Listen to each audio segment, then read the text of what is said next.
The social media ban legislation will be introduced to Parliament today, and we know a bit more about it. Tech giants will face a fine of up to $50 million for breaches, and it'll be up to platforms themselves to take reasonable steps to prevent those younger than 16 from accessing the platforms. So every platform may have different methods of verifying age. Is that correct? It won't be a standardised approach?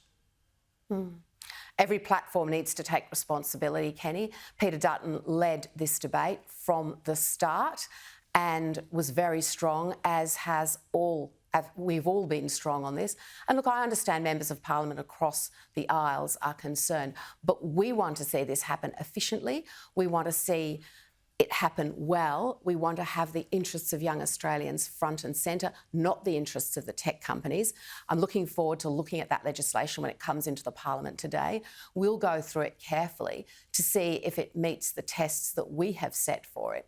Because you know, I know, when you speak to parents across the country, it's often the number one thing they say when they come up to you at a footy game or at a barbecue or at a community event. They are so worried about it. And the other interesting thing, Kenny, is when I had a forum with 16-year-olds in one of my public schools, and I thought I might get a bit of pushback, I actually got none. The young people themselves want this to happen too. Yeah, so the Coalition is committed to backing the bill? We always look at legislation when it's tabled. We don't trust anything this Labor government does, but we will go through it carefully. And look, there have been good discussions across the aisle, and there have been good discussions between all of the people involved in bringing this to the Parliament.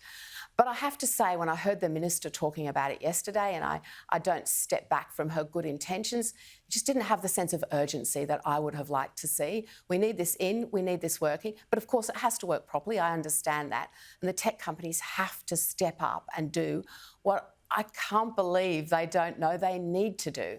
I mean, they are the platforms where these dreadful things happen, and it needs to stop. Snapchat will be included in the ban now after some pushback, and we have been picking and choosing platforms, what's in and what's out.